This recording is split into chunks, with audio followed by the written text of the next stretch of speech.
Getting started in the second half. Second half, Hot Pro Wrestling's bash on the Brazos. You know, I spoke with somebody up front. They said they actually had to turn away people. We are at capacity. The fire marshal will not allow more people into the building right now. Right, looking around here at this sold-out Waco Convention Center, I don't think you could fit one more person anywhere in here. They'd have to sit over here with us. I mean, we can scoot over and offer them a seat, but it's not legal to have any more people in this building right now. Again, as we move on, Tyler Foster alongside Tyler Jett here ringside with you as we meet the special guest referee for the following 2-on-1 handicap match, our hot general manager, Marcus Rose.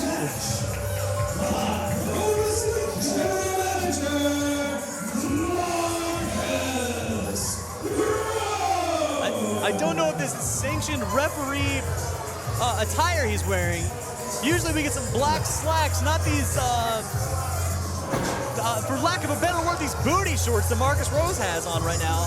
And I'm not the conventional referee attire that we're used to, but again, Marcus Rose, not a conventional referee as well. You know, we were trying to keep this PG, but I don't think we're allowed to have a PG rating with those shorts he has on right now. You know, I'm almost channeling Shawn Michaels in his old biker shorts referee gear. Marcus Rose appointing himself special guest referee for this, what's going to be a 2-on-1 handicap match. Of course, Marcus Rose was instrumental last month at Aftermath in getting Brick Savage counted out in that 4-on-4 elimination tag team main event. I think this is just a 2-on-1 match. I wouldn't call it a handicap, but because with two of them, they equal Brick Savage. The Worldbreaker is nothing to be trifled with. You can kind of look at it that way for sure, but you're seeing the duo with the 2-on-1 advantage as we go into this one. Gabe Wilder, Tommy Prince, the Scorn.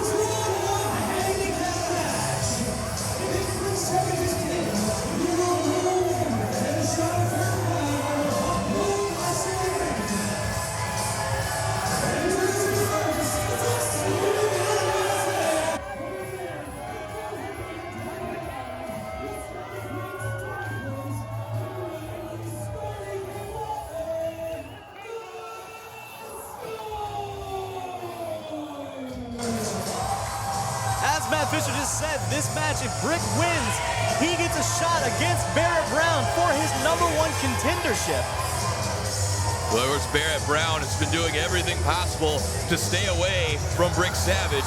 Hey. We saw it last month in that 4-on-4 elimination match. We're seeing it tonight again. Barrett Brown more or less made this match right here, sending the Scorn into this 2-on-1 situation against Brick Savage. And of course, you know Barrett Brown had to also be instrumental in Marcus Rose being the guest referee here tonight. Oh, absolutely. And then to top it off, Barrett Brown's not even here tonight. He doesn't want to get anywhere near Brick Savage. I don't blame him. And I'm sure he's hoping the Scorn and Marcus Rose can take care of this situation so he never has to be near Brick Savage. But you look at it the other way, Brick Savage with a victory here is going to have a shot against Barrett Brown for his #1 contendership or the Hot Championship. I wouldn't want to come face to face with someone named the Worldbreaker either. I can't blame Barrett Brown for not being here tonight. So you're looking at the Worldbreaker, the ungodly heathen, Brick Savage.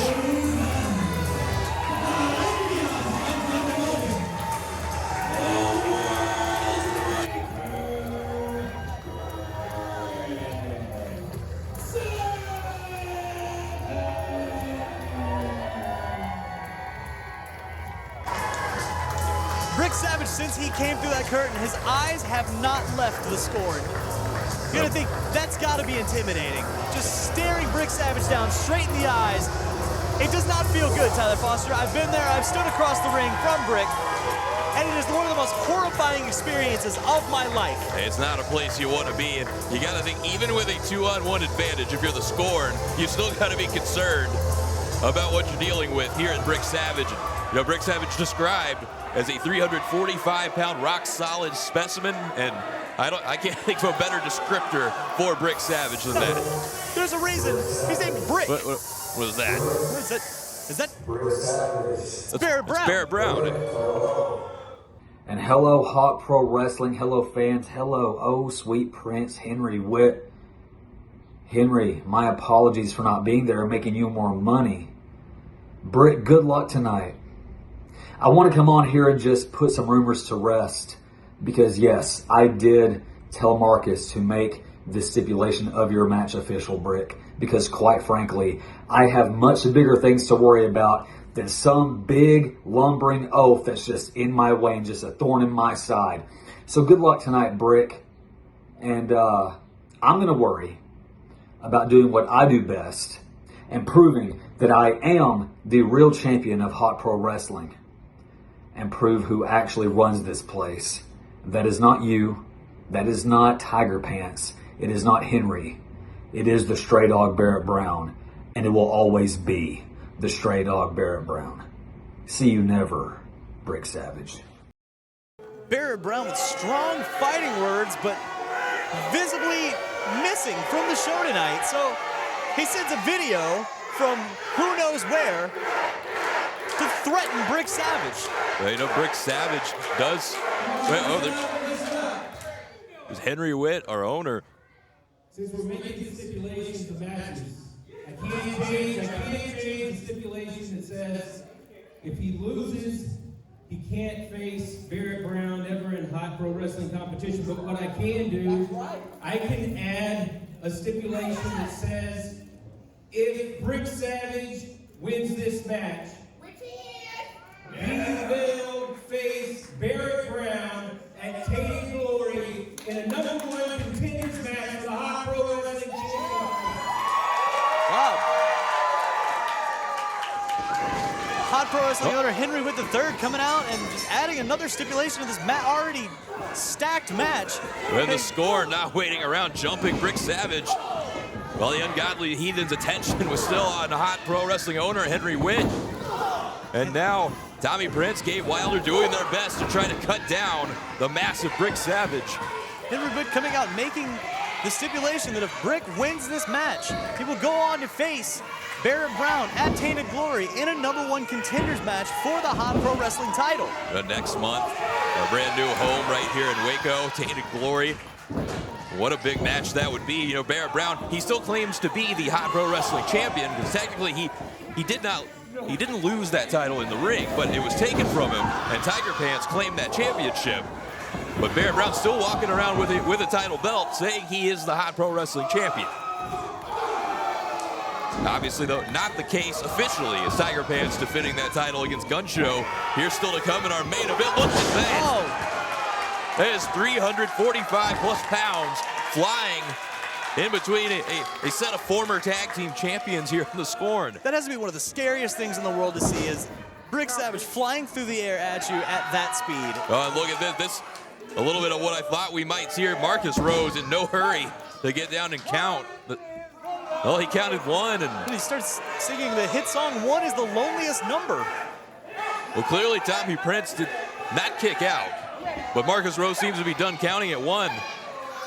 You gotta think, is it smart on Marcus's part to piss off Brick Savage?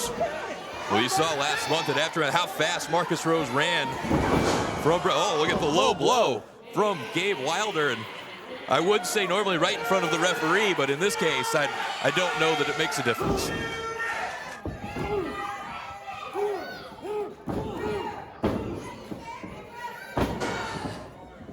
Scorn continuing to go to work on Brick, and that's what you have to This do. is double Marcus Rose with a little fast count there, but still not fast enough to get to three. I mean, did we really expect him to call it down the middle as soon as he was announced to be the special guest referee of this match? No, absolutely not. This is honestly exactly what I was expecting. But Brick Savage so far, realizing now where normally Brick would kick out maybe on two, you're gonna have to kick out on half or one. There's no telling with him having that fast count. I mean, there's no, usually you stay down, you wait till two, kind of get your breath as much as you can. But with that fast count, you don't have that opportunity. Well, you saw there Gabe Wilder sending Brick Savage into the ropes. Tommy Prince pulling down the top rope, low bridging the ungodly heathen, and Brick Savage crashing out to the floor. Marcus Rose continuing to count. It seems like he's counting pretty fast. It sounds like Marcus Rose up to 6. Not counting very loud. It's like I don't think he wants Bricks to hear it. Yeah. He doesn't want him to know what number he's on. Yeah, the Scorn, looks like they were going out to try to get Brick back in the ring. Brick Savage with a quick answer. Hearing the thud of Tommy Prince's chest cavity all the way over here at commentary, you know that had some oomph on it. Brick might have put his whole hand through Tommy Prince's chest. I think he just made his sternum touch his spine. Now you see how quickly Brick Savage could turn things around, regardless of if it's 2-on-1. Oh my, does it again. Lighting up the chest of Tommy Prince once again. And the sadistic crowd eating it up, chanting one more time. They want Brick to chop him one more time. Now Brick Savage, attention turned to Gabe Wilder. Now right back to Tommy Prince. The crowd got what they wanted there. This sold out audience at the Waco Convention Center. They asked for one more time, and Brick gave it to him. Brick Savage, a man of the people. Much to the chagrin of Tommy Prince and his chest. Yeah, that's going to sting in the morning. He's going to have a brick-sized handprint right across the middle of his chest, at least for the next week. And you see Brick Savage, attention turned now to special guest referee, hot general manager Marcus Rose. It seems like the crowd's now chanting for Brick to attack Marcus Rose, the referee. The Brick dragging rugged Gabe Wilder around ringside. The problem is you don't really want to do that because even though Marcus may have a little bit of a slant either way, he still has the ability to disqualify you and end the match early. So you want to stay a little bit on his good graces. Now it looks like the Scorn, finally a double super kick out there on the floor, getting themselves the advantage on Savage, sending Brick Savage head first into the ring post. These guys, brothers, much like Jet Lion and myself, these guys know exactly what each other is thinking at all times. They've known each other literally since birth. They grew up together. They started wrestling together, and they've only ever been a tag team. These guys know exactly what the other one is thinking at all times. Well, let's see if that's going to work in their favor as they continue the assault on Brick Savage. They get Brick Savage, the kind of competitor that once you get control, you got to do everything you can to not give it back. You know, that was a pretty generous count. I had no idea we were working a lucha show here with a 20 count. It might be a Japanese show. Going 20 count now. Gabe Wilder going up top. What is he doing up there? A big splash. And Savage down. Oh, again, wow. Marcus Rose really slowing down that count. Well, I guess maybe he's trying to be an impartial official. Maybe he's tired. You know, that arm just got tired after all those pen attempts earlier. It does get tiring. Plus all that counting, I mean, he's got to be worn out. The Gabe Wilder bringing Brick Savage back up. Tommy Prince right there waiting, and a big forearm shot from Wilder, and another rocking Brick Savage. Brick Savage with a quick response, and he's got Tommy Prince by the throat now, he's pressed up over his head. Throws him, uses Tommy Prince as a weapon to take out his own brother. We got a whole pile of Scorn down in the corner over here. This is exactly the type of thing we've come to know Brick Savage to do. And now the Worldbreaker looking to break Tommy Prince here, perhaps. Rolling him over, looking for the cover. Marcus Rose, not taking his time again, getting to that count. Not in a hurry to get into counting position. Here we go, one. You can do it, Marcus. Two comes next. Well, Tommy Prince got his shoulder up at what probably would have been about, what, 6? Yeah, I think I counted 7 in my own head, Tyler. At least 12 on Marcus's fast counts earlier when Brick was being pinned. I guess regardless, though, of what it appeared, with the rules here, the official in charge, that was only a 1 count. Now we have a springboard stunner from Gabe Wilder. Now Prince covering Savage. And Brick kicks out. Brick able to get the shoulder up. I feel like they're really going to have Gabe do the pinning because Tommy doesn't really have enough size to keep Brick's shoulders down. Now the Scorn trying to come up with something is going to keep this monster down. Doing whatever they can do just to keep Brick off his feet. Look, I think I know what's happening here. They are looking for the move that they call the Scorning. Tommy Prince going, no. Brick Savage able to escape Gabe Wilder. A headbutt to Prince. The knee to the midsection on rugged Gabe Wilder. Brick Savage, just like that, turning the tables. There's a kick from Marcus Rose. DDT to Marcus Rose. The referee has been taken out. I get why he did it, but Brick, you need him to count. Yeah, Brick Savage has to win this match. You need to get Marcus the match Rose with Barrett Brown next month, but now who's going to count?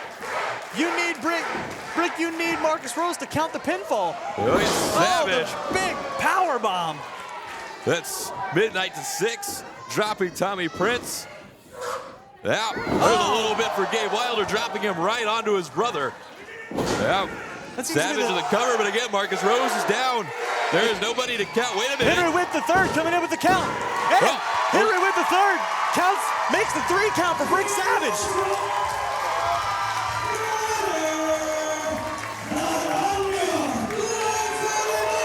I think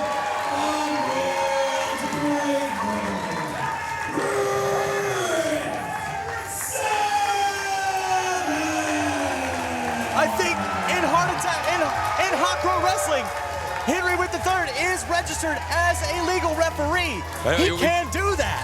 We've seen him guest referee before in the past, and again, he's the owner of the company, so he can do what if he wants to count the 1, 2, 3, obviously, who's going to tell him that he can't? He really wanted to see that match between Brick and Barrett for the #1 contendership, and it seems like now that is where we are headed. Tainted Glory next month right here in Waco. It now seems to be with this victory for Brick Savage. It is going to be Brick Savage one-on-one with a man who still believes that he is the Hot Pro Wrestling champion, 50 caliber Barrett Brown. You got to think, the Scorn have to go back and make a phone call to Barrett Brown to let him know that next month he's basically walking into a mugging. Whether it's the Scorn, whether it's Marcus Rose, somebody's going to have to let him know. You know, Henry with the third himself, he might be happy to give Barrett Brown that call. Absolutely. And let him know. He's probably got Barrett on speed dial. As Brick Savage, one way or the other, walking away victorious here in this handicap match. And now has Barrett Brown firmly in his sights for Tainted Glory next month. That's it. Barrett Brown even shows up. He didn't